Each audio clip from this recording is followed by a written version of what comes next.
On m'a dit, attention, le Slavia Prague, ils sont invaincus cette saison à domicile. C'est comment? C'est un défi que tu nous lances ou? Ben voilà, hein, tout bonne chose a une fin un jour. Bon, en vrai, nous, de notre côté aussi, à Arsenal, y a pas mal de petites choses qui s'accumulent ces derniers temps. Encore un clean sheet, encore une victoire, encore un match où est-ce qu'on prend une frappe cadrée dans ce match? Je suis même pas sûr. Peut-être. Si je viens quand même de vérifier, il y a une petite frappe à la 95e minute. Elle a été cadrée. Donc on était à ça d'encore avoir un match sans frappe cadrée. Bon, bref. Tout ça pour dire que Arsenal a quand même pas mal de bonnes petites choses ces derniers temps. Un très très bon mois d'octobre. Novembre s'annonce plutôt bien, quoique il y a la trêve. Et après, on sait très bien que, ouais, là, il y a du travail. Il y aura du travail avec notamment 3 matchs. Tottenham, Bayern München et Chelsea. En back-to-back, à la suite. Donc on espère que ça va continuer. En tout cas, après ce match face au Slavia Prague, un déplacement qui, sur papier, on aurait dit quand même que c'est facile. J'ai vu dans le chat, ça disait, normalement, c'est une équipe contre qui tu mets des buts, contre qui t'encaisses pas. C'est vrai. Bon, au final, ça a été vrai, quoique c'est vrai qu'en début de match, c'était un peu nerveux. Sur les 10-15 premières minutes, ouais, bon, j'ai limite pas reconnu Arsenal. C'est vrai que ces derniers matchs, même si c'était ric-rac, mais tu sentais quand même un peu de maîtrise. Là, sur ce début de match, il manquait cette maîtrise. Il y avait un peu de stress, c'était nerveux. Nos défenseurs se prenaient des ballons dans le dos, ils avaient du mal à se dégager. Mais bon, au fur et à mesure du temps, ça s'est quand même bien calmé assez vite. De toute façon, c'est un peu normal. On joue à l'extérieur, on joue face au Slavia Prague. Avec tout le respect, c'est pas le top européen. Ils vont vouloir se montrer individuellement et évidemment en tant que collectif.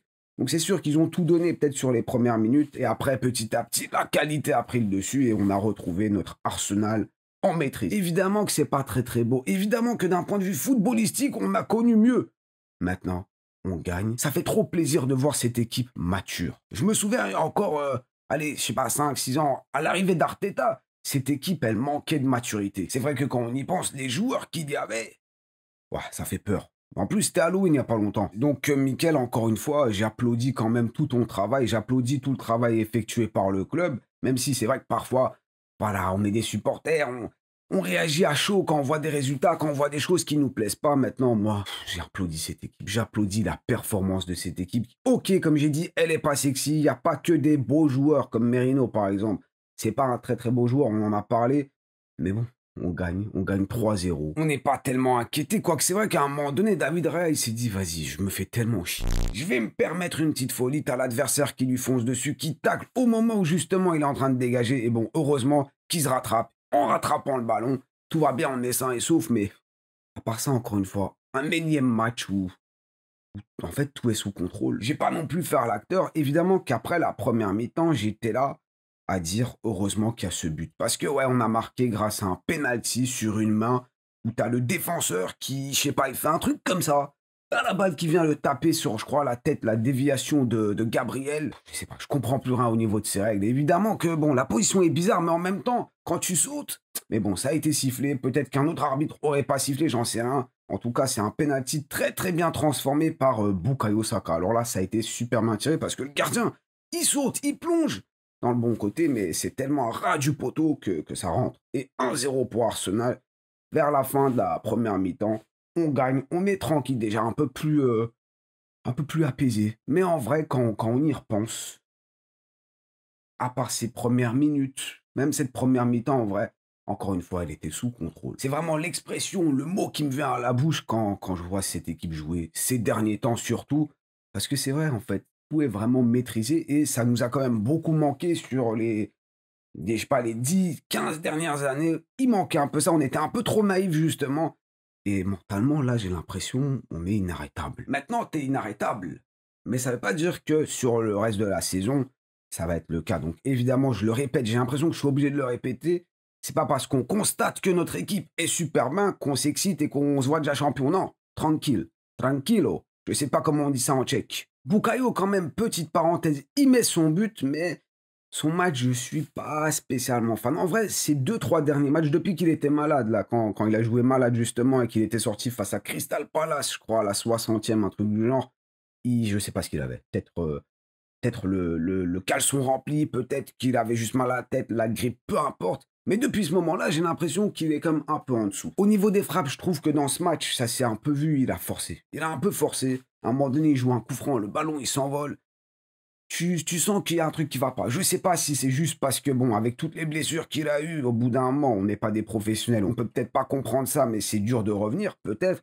Peut-être qu'il est encore un peu malade et il le ressent, je sais pas. Ces derniers temps, il y a des maladies, t'as l'impression que c'est parti, mais t'as toujours mal au poumon, donc si ça se trouve, c'est encore ça, j'en sais rien. Mais je le sens quand même pas à 100%.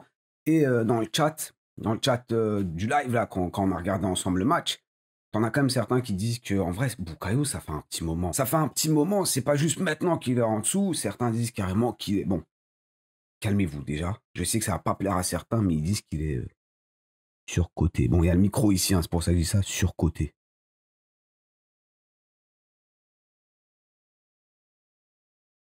Ah, j'avais dit que ça allait pas vous plaire. Je sais pas ce que vous en pensez, j'ai envie de mettre quand même le sujet sur la table. Qu'est-ce que vous pensez de Bukayo Saka? Je sais pas si le titre, c'est en rapport avec ça ou pas.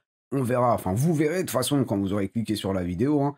Mais je sais pas, Bukayo, est-ce qu'il est surcoté? Certains posent la question, est-ce que Bukayo est un ou est-ce qu'il sera un top joueur? C'est aussi une question que j'ai envie de vous poser parce que c'est vrai qu'à l'époque, ben moi j'étais en mode, touchez pas à notre Little Chili Pepper, là il est plus Little, il est Chili Pepper, tout simplement, il a évolué.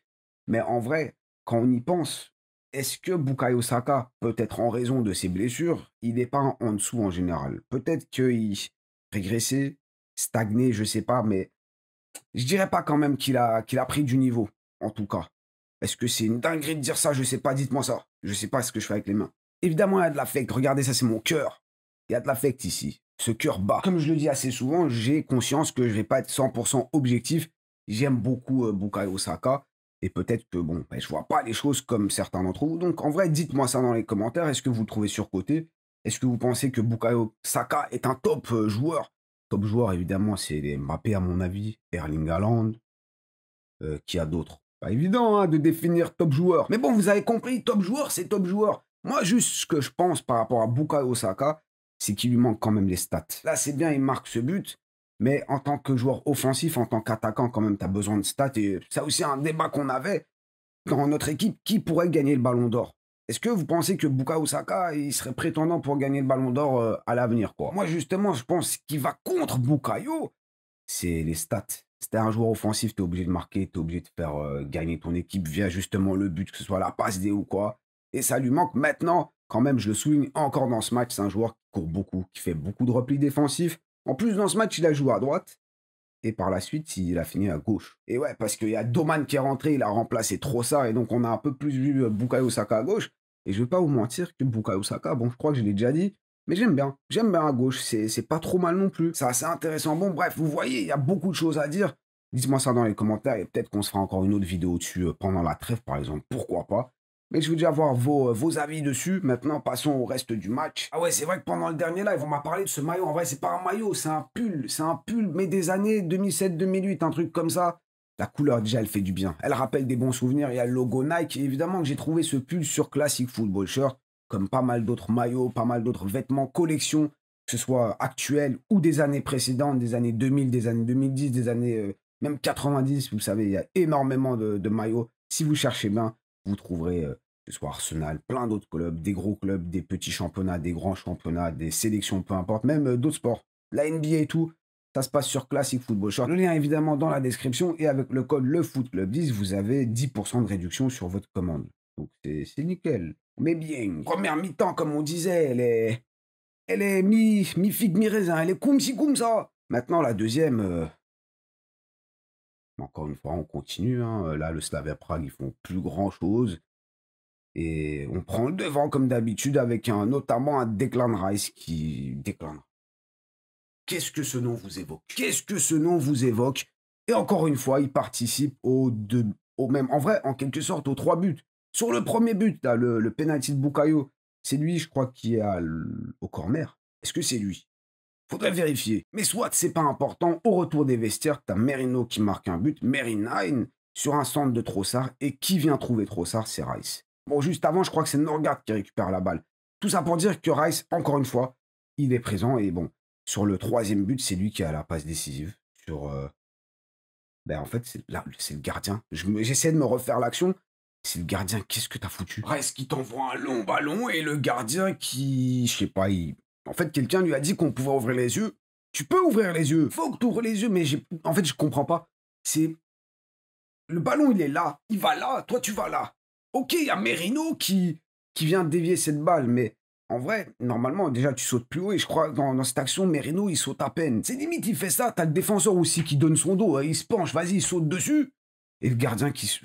Cette action, je comprends. Je sais pas ce qui s'est passé, mais en tout cas, Merino doublé. Et Merino, comme on le disait, pas un joueur hyper sexy. Certains se disent, c'est pas possible. Franchement, on en a marre. Merino, j'ai pas envie de le voir. C'est vrai qu'au milieu, j'ai un peu du mal. Maintenant, offensivement, en fait, c'est un atout quand même parce qu'il peut être là. Il est là, il est bien placé sur justement les centres.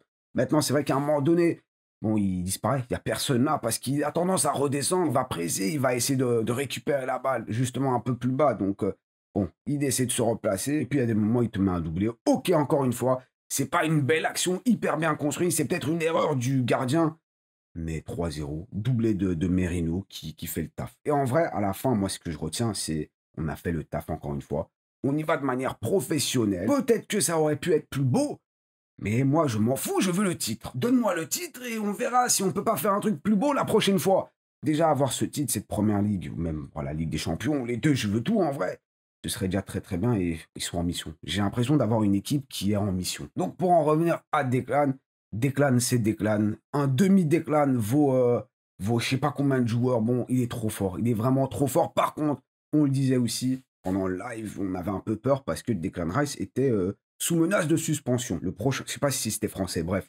Le prochain match, c'est contre le Bayern München qui ont battu d'ailleurs 2-1 le PSG. Ils ont joué à 10 contre 11 avec un tac quand même assez violent de Luis Diaz. Luis Diaz qui juste avant avait marqué un but sur une erreur de Marquinhos si je me trompe pas. Mais bon, le carton jaune il lui pendait au nez et il est sorti à la 80e minute. On avait un peu peur quand même parce que bon, contre le Bayern München sans Declan Rice, c'est pas la même chose. Surtout aussi que ça faisait un moment qu'on gagnait quand même 2-0, 3-0, donc tu sentais quand même qu'on était dans le confort.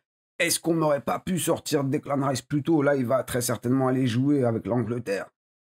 Faut pas qu'il se blesse. Alors, je sais qu'il est solide, mais bon, ok, je l'ai dit qu'un demi-Declan valait plus que pas mal de milieux de terrain, mais quand même, c'est pas pour autant qu'il faut faire l'expérience. Donc bon, voilà, encore un bon match. Par contre, un joueur qui fait pas forcément un bon match, c'est Ethan Nwaneri. Ethan Nwaneri, on lutte. On s'est battu pour qu'il joue plus. On comprenait pas pourquoi.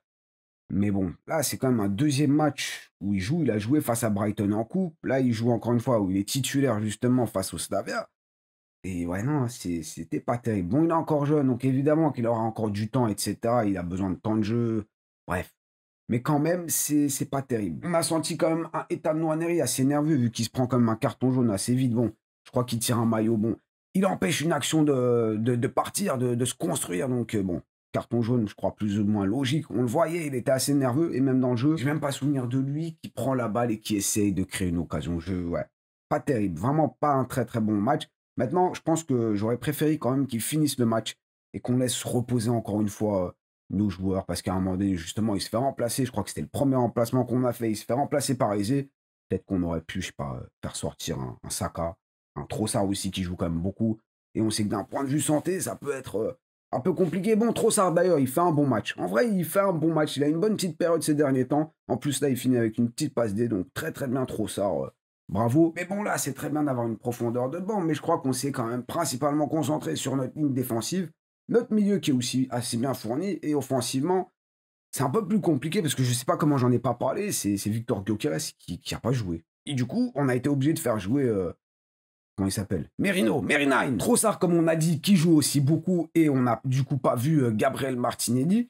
Donc les deux joueurs sont, vous l'aurez compris, avec moi, blessé, bien sûr, évidemment, voilà. Ça pouvait pas être autrement. Du coup, en fait, on a perdu quasi tous nos joueurs offensifs. Enfin, on en a perdu quand même beaucoup. Madueke, Odegaard, la Gyökeres, Martinelli, Havertz, Gabriel Jesus. Ça fait 6 joueurs. En vrai, tous nos blessés, c'est des joueurs offensifs. Trossard, du coup, comme j'ai dit, il est obligé de jouer. Camerino, obligé de jouer. Bon, il marque un doublé, très très bien. Mais qu'est-ce qui se passe avec Gyökeres et avec Martinelli? Pour ceux qui l'auraient du coup raté, Gyökeres face à Burnley, il te fait une superbe première mi-temps.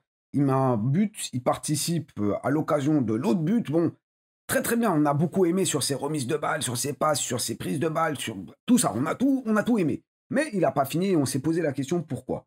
Est-ce que c'est le coup qui s'était pris juste avant que l'arbitre siffle? Mais il n'a pas sifflé la faute, il n'y avait pas faute visiblement, c'était juste la fin de la première mi-temps. Non, c'était pas du tout ça, c'est visiblement un peu plus grave ou pas, je sais pas, mais c'est musculaire. Ouais, ça pue. Ça pue. Bon, il doit encore passer des tests, donc on n'en sait pas encore, on n'en sait pas tout, mais on le verra pas du coup face au Slavia Prague, on l'a pas vu. On le verra pas ce samedi ou dimanche, un truc comme ça. Bon, ce week-end, on le verra pas face à Sunderland. On le verra peut-être, et c'est même pas sûr, après la trêve. Donc évidemment, il va pas aller jouer avec la Suède. On le verra après dans le derby du nord de Londres face à Tottenham. Peut-être, c'est même pas sûr. Ah, elle nous avait bien manqué les blessures. Et bon, Martinelli, qu'est-ce qui se passe face à Crystal Palace?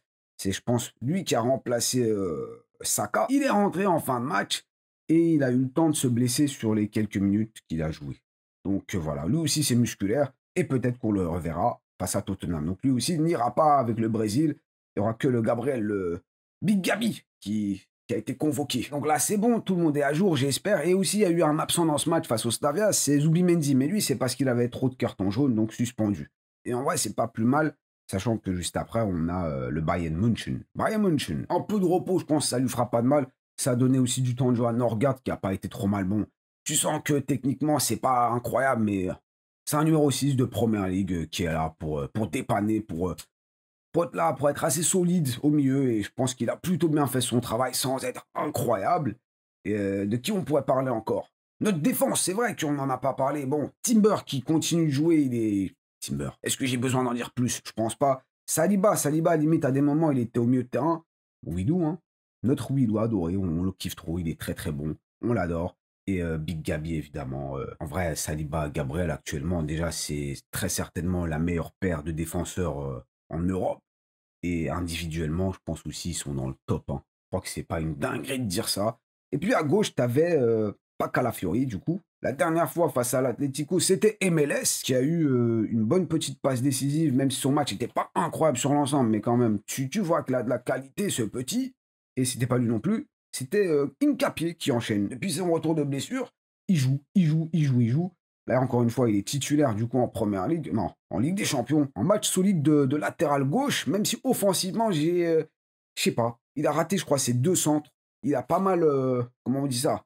Dédoublé. Ouais, c'est ça le mot, dédoublé. Et puis défensivement, comme j'ai dit, hein, Guéret, je vois un peu le caractère Guéret dont Mikel Arteta parlait. On sent qu'il a la niaque qu'il a envie de montrer. Et c'est bien, ça donne un peu de temps de repos pour Calafiori. MLS, il est rentré un peu plus tard dans le match. Et il y a encore 2 autres joueurs de notre académie, 2 jeunes d'Arsenal qui sont venus participer à la fête. Et je crois d'ailleurs ça leur fait leur début en Ligue des Champions, c'est pas plus mal. C'est Anous qui du coup avait remplacé Rice. Merino est redescendu, Merinain est redevenu Merino. Et Anous du coup en pointe. Et Doman à la place de Trossard. Saka qui passe à gauche, bref. Pas mal de changements. Arteta, il travaille. Et encore une fois, Doman, il en a rien à péter. Je crois que sa première touche de balle ou sa première action, il va chercher une faute, il va provoquer. Ah, d'ici 4-5 ans, là, je crois quand il sera un peu plus fini, quand il aura un peu plus évolué, parce qu'il ne faut pas l'oublier, il a presque 16 ans. Presque, d'ici quelques semaines. Mais Doman, j'ai quand même évidemment hâte de voir ce que ça va donner. Anous, je ne sais pas trop quoi en penser pour l'instant. J'ai pas assez vu, j'ai besoin d'en voir plus. Je ne sais pas ce que vous en pensez. Peut-être que vous suivez un peu plus l'académie d'Arsenal. Donc n'hésitez pas, je pense que c'est une information qui ferait plaisir à pas mal d'entre nous. Donc n'hésitez pas si vous en savez un peu plus sur le joueur, si vous avez des informations ou peut-être que vous avez la vision sur le joueur, j'en sais rien. Dites-moi ça dans les commentaires. Dites-nous ça dans les commentaires. Et puis, que dire de ce match? Que dire d'autre de ce match?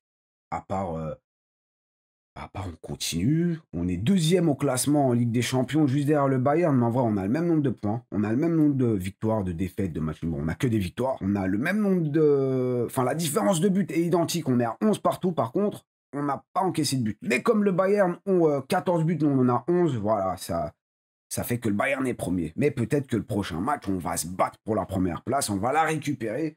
Ou alors...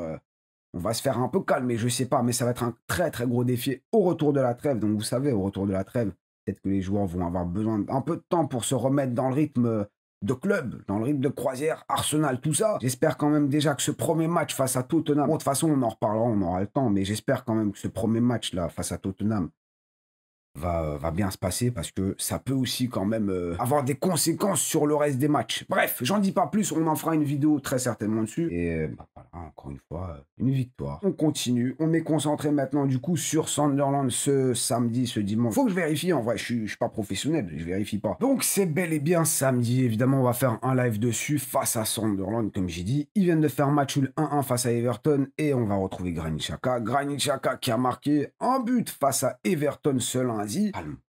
Calme, on se concentre sur notre prochain match. On pense pas encore au Tottenham, au reste là. De toute façon c'est dans assez longtemps.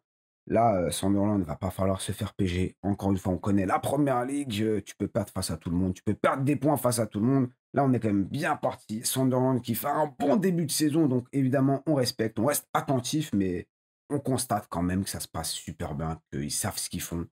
Et j'espère que ça va continuer comme ça. Bon, malheureusement, comme je dis, il y a des blessures. Bricolage. Donc, attention, Mikel Arteta, passion bricolage. On l'a connu toute la saison dernière. Faut pas que ça recommence. Et bon, ça peut aussi avoir une certaine incidence sur notre match face à Sunderland, en espérant que on règle nos petits problèmes pendant la trêve et qu'on retrouve une grosse partie, si ce n'est tous les joueurs, ça ferait du bien. Parce que Odegaard, on s'en souvient, il était vachement en forme et ça serait bien de le retrouver. Gyökeres, ça commençait à vraiment à prendre, c'était de mieux en mieux. Pam, il se pète. Martinelli, en forme, il se pète. Kai Havertz, il se pète. Allez, ça a assez duré. Comme d'habitude, on continue la vidéo dans les commentaires. Dites-moi ce que vous avez pensé de notre match, comment vous voyez l'avenir. Ce match face à Sunderland, est-ce que vous êtes confiant ou pas? On a un petit peu parlé de Bukayo Saka. Est-ce que vous êtes inquiet ou tranquille? Est-ce qu'il est surcoté ou pas? Dites-moi ça aussi. Et Ethan Nwaneri. L'état d'Ethan Nwaneri. Bon, bah, c'est bizarre. Donc, merci d'avoir été là. Prenez soin de vous et de vos proches. Et passez une bonne fin de semaine. On est mercredi, on dit fin de semaine. Bref, passez une bonne suite de semaine. Peu importe, et prenez soin de vous, ça je l'ai déjà dit. N'oubliez pas le petit triplé, like, commentaire et abonnez-vous si ce n'est pas encore fait. Et à la prochaine.